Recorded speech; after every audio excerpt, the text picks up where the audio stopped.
Saudara-saudara, para pendengar kuliah subuh sekalian, Assalamualaikum warahmatullahi wabarakatuh. Selamat pagi. Kita pada pagi hari ini akan menguraikan tentang akidah dan pikiran-pikiran dasar sebagaimana ditetapkan oleh Islam. Dengan berkata lain, kita akan menguraikan di sini tentang al-iman, iman yang selalu disebut-sebut orang.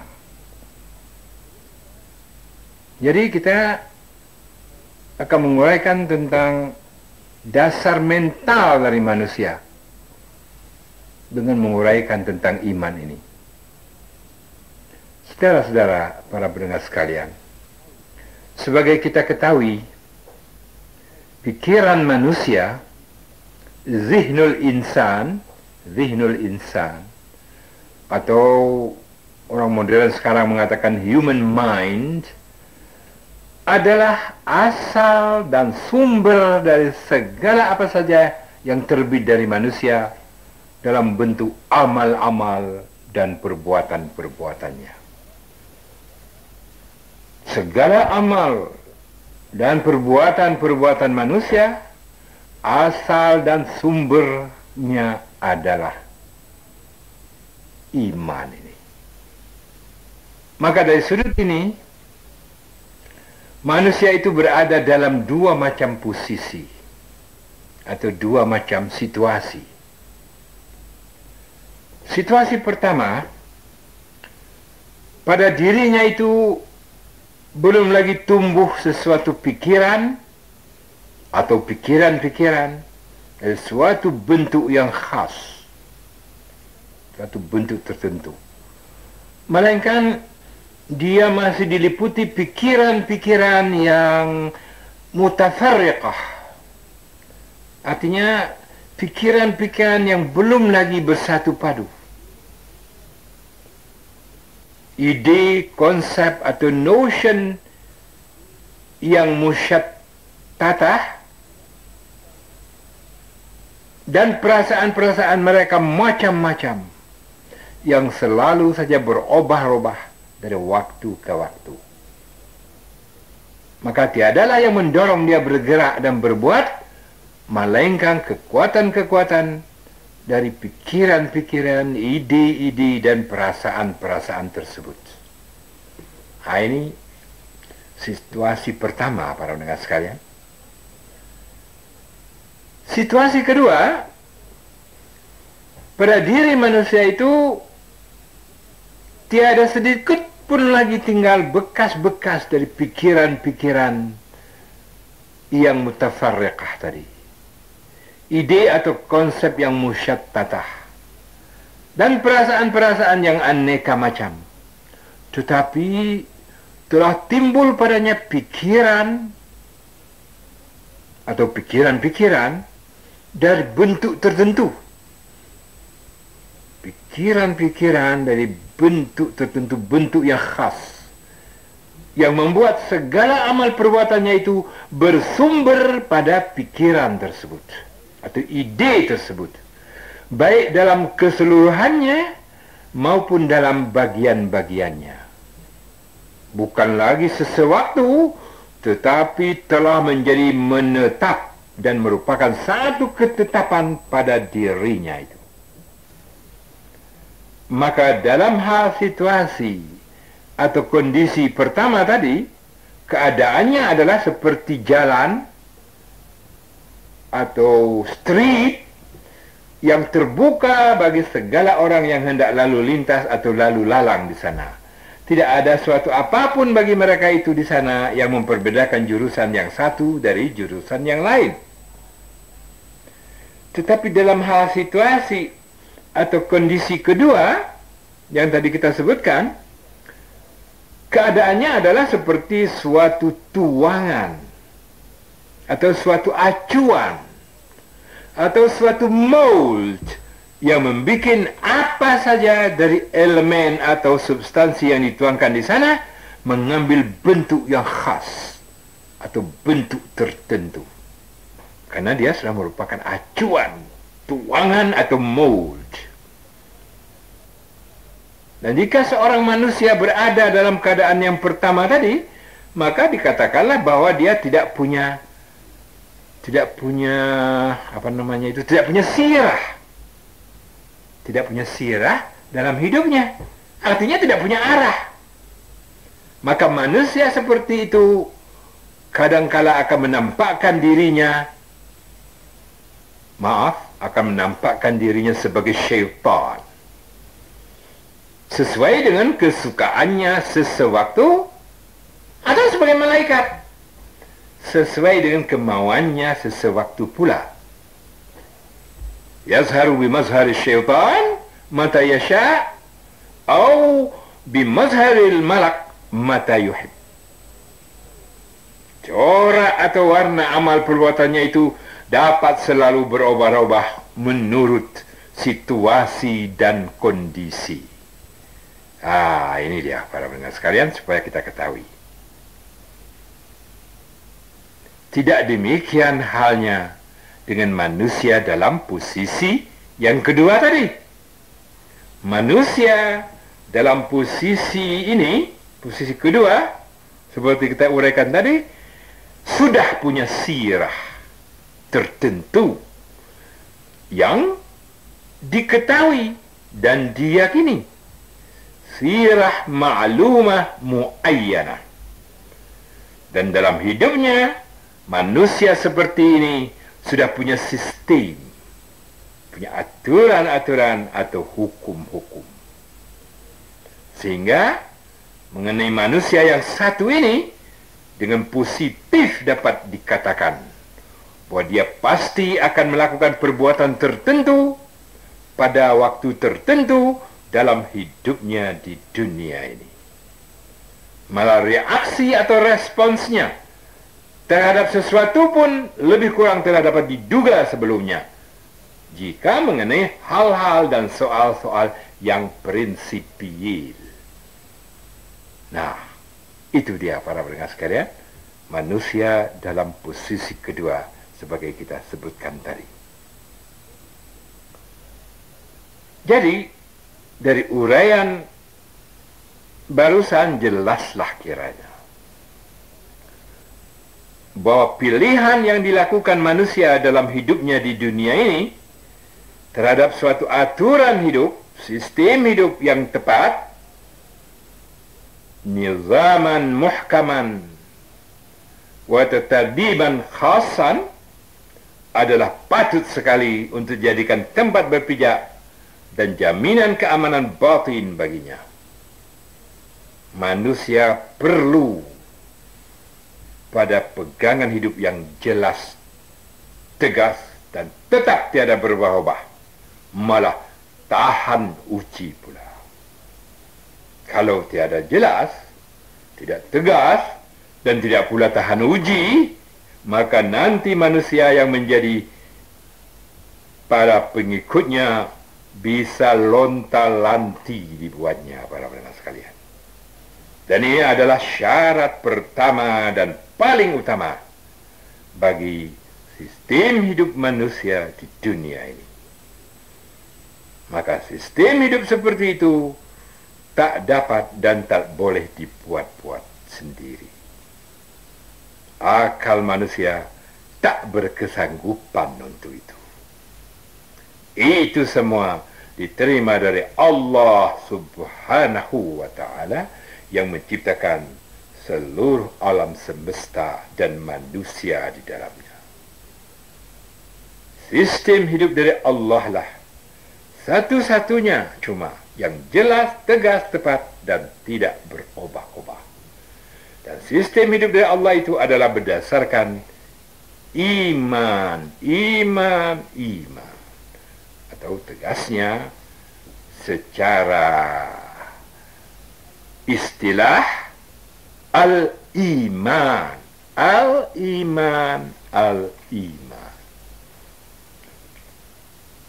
Maka para pendengar sekalian, apa makna al-iman?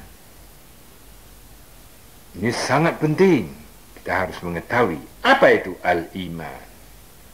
Iman adalah dasar mental, atau dalam bahasa Arabnya disebut al-asasul fikri. Jadi dasar mental bagi perjalanan hidup manusia bersama dengan segala amal perbuatannya. Itulah dia iman. Jadi ingat, iman adalah dasar mental bagi perjalanan hidup manusia bersama dengan segala amal perbuatannya. Iman, atau seperti sekarang lebih tepat lagi, al-iman adalah istilah agama.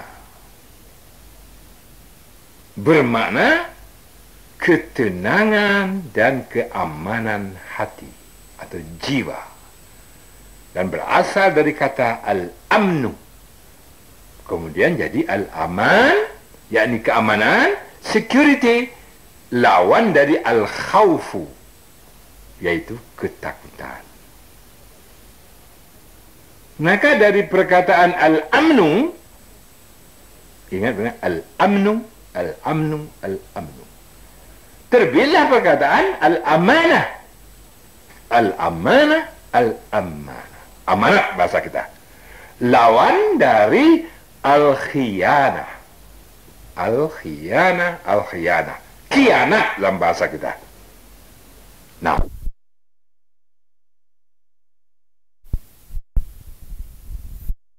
seorang manusia yang membuat orang lain senang dan tenang dalam menghadapinya karena dia berpegang teguh pada amanat dan sekali-kali tidak mau berkhianat, orang seperti itu biasa dinamakan al-amin. Al-amin, al-amin. Seperti halnya dengan Nabi kita Muhammad sallallahu alaihi wasallam. Beliau disebut al-amin. Al-amin, al-amin. Karena beliau membuat manusia lain senang dan tenang dalam menghadapinya. Karena beliau berpegang teguh pada amanat dan sekali-kali tidak mau berkhianat. Maka yang dimaksud dengan iman manusia pada sesuatu, imanul insan bi syai'in, nah, itu ialah bahwa dia telah memancangkan atau menanam dalam benaknya, dalam zihinnya, bahwa sesuatu itu sungguh-sungguh benar. Dan dia yakin seyakin-yakinnya mengenai kebenaran tersebut, dan dia sekali-kali tidak akan mau menerima yang bertentangan dengan imannya itu. Kelemahan iman, da'ful iman, berarti bahwa kalbunya belum lagi merasa tenang dan aman. Belum lagi itma'anna dalam bahasa Arab, para pendengar sekalian. Belum lagi feel confident, secure dalam bahasa orang sekarang, atau feel assured secara menyeluruh, sehingga dia belum lagi aman dari kemasukan dalam zihinnya sesuatu yang bertentangan dengan imannya dan melemahkan pandangannya atau jalan hidupnya, dan malah menimbulkan kegoncangan dan kekacauan dalam hidup amaliyahnya. Kekuatan iman, para pendengar sekalian, quwwatul iman. Kekuatan iman, quwwatul iman, berarti bahwa hidup itu telah berakar dan berdasar teguh, kokoh dan kuat, sehingga hidupnya tidak dapat digoncangkan oleh apapun dan siapapun lagi. Nah, ini merupakan quwwatul iman. Iman apa saja. Tetapi iman itu, para pendengar sekalian, iman itu ada dua macam. Ingat, iman itu ada dua macam.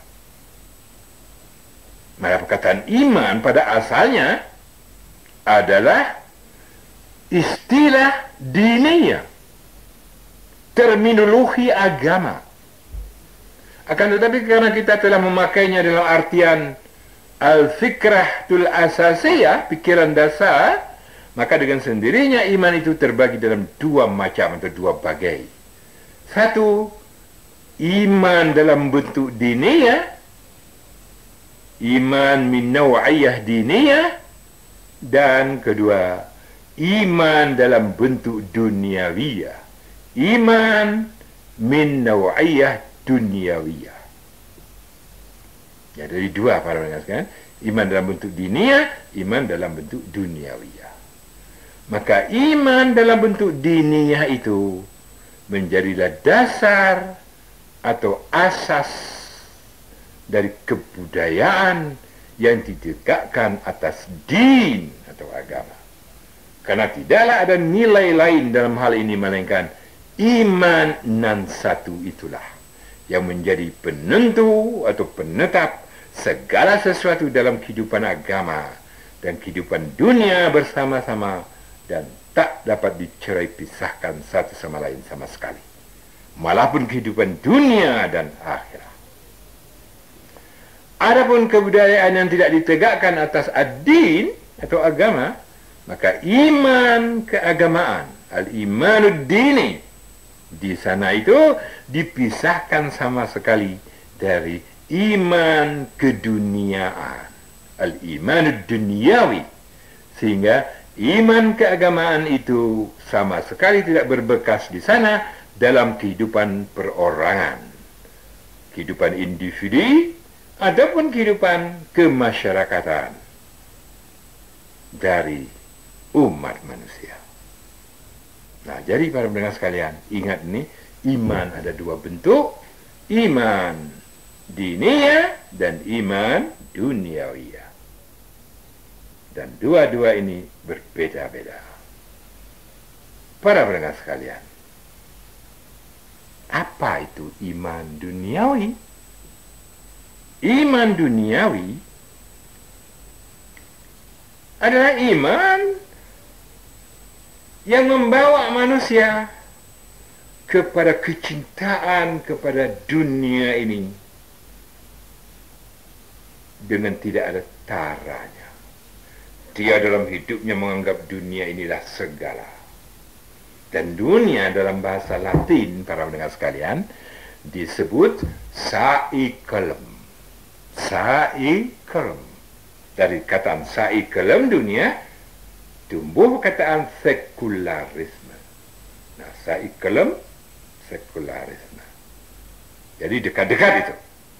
Pada iman duniawi yang seperti ini, tidak ada Tuhan, tidak ada para pembimbing agama, tidak ada kitab-kitab suci samawiyah, ya, malah tidak ada apapun yang bersifat kerohanian agama, tidak ada apapun yang bersifat akhlak agama, dan lain-lain sebagainya, melainkan segala-galanya bersifat duniawi belaka, bersifat sekuler belaka.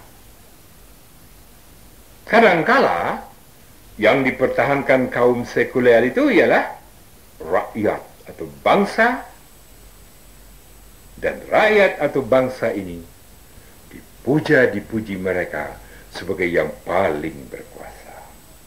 Dan kadangkala pula secara praktis mereka menyembah rakyat atau bangsa itu sendiri, yang dikatakan mereka berdaulat. Mereka hidup untuk mempertegak apa yang mereka namakan kedaulatan rakyat, kekuasaan dan keputusan-keputusan dari rakyat atau bangsa itu saja. Malah mereka percaya dengan sebenar-benar percaya bahwa rakyat atau bangsa mereka itu, itulah yang benar, itulah yang hak. Ya, itulah dia kebenaran seluruhnya. Bangsa atau rakyat mereka itulah pewaris dunia dan berhak untuk memperluas kekuasaannya dan kedaulatannya atas setiap wilayah lain di permukaan bumi. Dalam pandangan mereka, rakyat-rakyat atau bangsa-bangsa lain hanya berkedudukan seperti hewan ternak belaka. Sedang bangsa atau rakyat mereka, bangsa rakyat mereka lah yang menjadi penggembalanya. Demikianlah para pendengar sekalian, sehingga mereka mempertahankan kerakyatan ini dan malah mempertuhankan rakyat atau bangsa itu. Nah, sekianlah untuk pagi hari ini. InsyaAllah dalam kuliah subuh yang akan datang akan kita lanjutkan uraian kita. Assalamualaikum warahmatullahi wabarakatuh.